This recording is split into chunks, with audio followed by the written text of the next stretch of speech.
Hello friends, my name is Dixit and आपका स्वागत है एक नए वीडियो में। आज के इस वीडियो में हम सीखने वाले हैं गेट वर्सेस पोस्ट।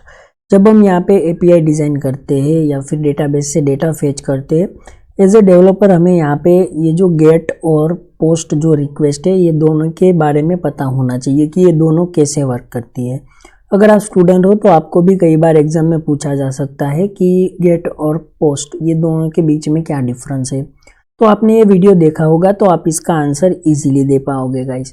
तो हम यहाँ पे इजी कंपैरिजन देखेंगे। अगर आप स्टूडेंट हो, आप डेवलपर हो तो आप इजीली यहाँ पे सीख सकते हो।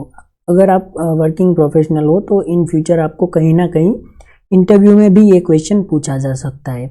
सो गाइस, ये वीडियो में हम यहाँ पे पूरा समझेंगे कि ये दोनों के बीच में क्या डिफरेंस होता है। आप लोग सपोर्ट नहीं कर रहे हो गाइस, तो आई रिक्वेस्ट यू कि अगर आपको ये वीडियो से कुछ नया सीखने को मिलता है तो वीडियो को लाइक और चैनल को अभी सब्सक्राइब कर देना। तो चलिए गाइस, हम वीडियो को स्टार्ट करते हैं। तो सबसे पहला पॉइंट हम देखते हैं पर्पस। तो यहाँ पे गेट मेथड है, उसका क्या पर्पस है? तो फेच डेटा फ्रॉम सर्वर। जो गेट मेथड है उसका यूज हम तब करते हैं जब हमें यहाँ पे सर्वर से कोई डेटा फेच करना होता है। और पोस्ट में हमने लिखा है सेंड डेटा टू सर्वर। अगर हमें यहाँ पे कोई डेटा फ्रंट एंड से सर्वर तक सेंड करना है थ्रू द एपीआई, तो हम यहाँ पे सेंड का यूज़ कर सकते हैं, पोस्ट मेथड का यूज़ कर सकते हैं। अगर आपने हमारा वो वीडियो नहीं देखा एपीआई वर्सेस रेस्ट एपीआई, तो वो वीडियो को भी देख लेना। आपको इजीली समझ में आ जाएगा कि एपीआई और रेस्ट एपीआई क्या है और कैसे वर्क करती है। तो चलिए अब हम दूसरे पॉइंट में देखते हैं डेटा विजिबिलिटी। तो गेट मेथड में जो है वो डेटा विजिबल होता है यूआरएल में। सपोज आप यहाँ पे कोई यूआरएल है यूजर क्वेश्चन मार्क, ये यहाँ पे क्वेरी स्ट्रिंग है तो id इज इक्वल्स टू 10, तो ये जो डेटा है वो यूआरएल में विजिबल रहता है। बट जो पोस्ट मेथड है उसमें क्या है कि data hidden in request body. तो जो डेटा है वो बॉडी से रिक्वेस्ट जाती है आपके कोड से ही, तो बॉडी से डेटा जो जाता है तो वहाँ पे आपका जो डेटा है वो यूआरएल में विजिबल नहीं होता। और सिक्योरिटी की बात करें तो जो गेट मेथड है वो लेस सिक्योर है, क्योंकि जो भी डेटा आप पास करोगे वो सब यहाँ पे यूआरएल में विजिबल रहता है। बट यहाँ पे पोस्ट में क्या है, मोर सिक्योर, क्योंकि डेटा जो है वो यूआरएल में विजिबल ही नहीं रहता, तो ऑब्वियसली थोड़ा सा सिक्योर होगा as compare to get method. तो यहाँ पे दोनों के एडवांटेज भी है। आपकी जो भी रिक्वायरमेंट है उसके हिसाब से आप ये सारी मेथड्स का यूज करते हो। और यहाँ पे data limit, limited data size, no size limit. Limited data size यानी कि आपने यहाँ पे यूआरएल जो है वो काफ़ी लंबा लिख दिया है, यानी कि 10 के बाद आपने 2000 कैरेक्टर प्लस चले गए। 2048 अराउंड होता है, करीब करीब 2 KB के। तो अगर आपको इंटरव्यू में पूछा जाए तो इसका भी आंसर आप इजीली दे सकते हो, क्योंकि जो गेट मेथड है उसमें आपको पता होगा कि डेटा लिमिट होती है, साइज जो है वो लिमिटेड होती है। बट कितनी, तो आप यहाँ पे बोल सकते हो 2048 अराउंड, यानी कि करीब 2 KB होता है।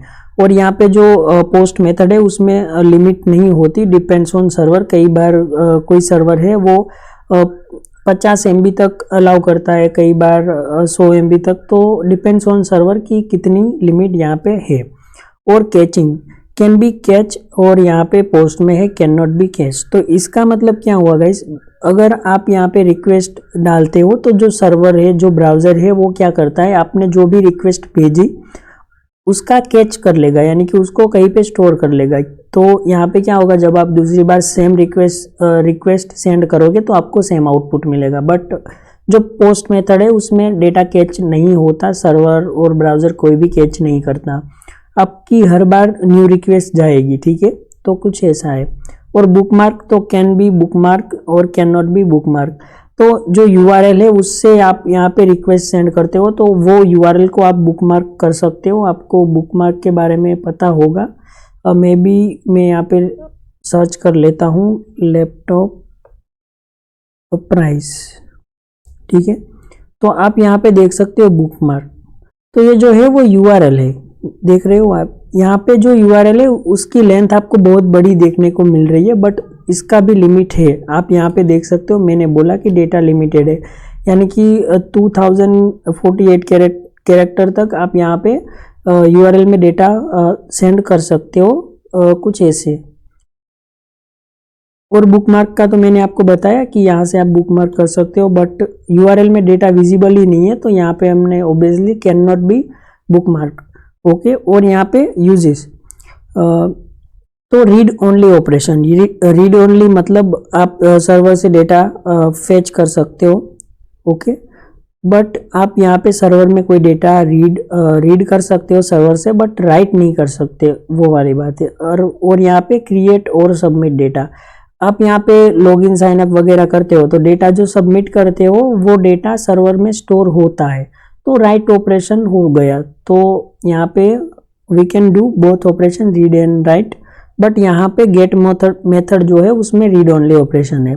और एग्जांपल में हमने लिखा है सर्च क्वेरी और login form, sign up form, तो ये तो आपको पता ही है।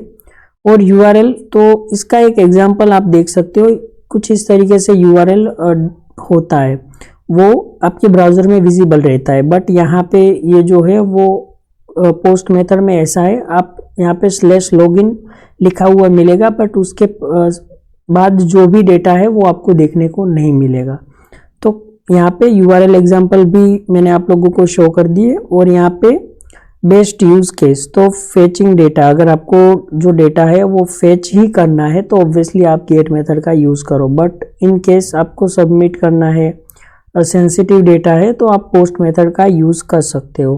तो हमने यहाँ पे करीब 1 2 3 4 5 6 7 8 9 और 10, तो हमने यहाँ पे 10 पॉइंट्स देखे जो कि इजी थे, और इंटरव्यू में और एग्जाम में आप इजीली यहाँ पे उसका आंसर लिख पाओगे, या फिर इंटरव्यू है तो आप उसका आंसर इजीली दे पाओगे, और आपको इजीली समझ आ गया होगा कि गेट मेथड और ये जो पोस्ट मेथड है ये दोनों के बीच में क्या डिफरेंस है। सो गाइज, ये वीडियो आपको कैसा लगा कमेंट बॉक्स में जरूर बताना, और हाँ, अपने दोस्तों के साथ ये वीडियो को शेयर कर देना, वीडियो को लाइक और चैनल को अभी सब्सक्राइब कर देना। तो मिलते हैं ऐसे ही एक इंटरेस्टिंग वीडियो में, तब तक के लिए बाय बाय।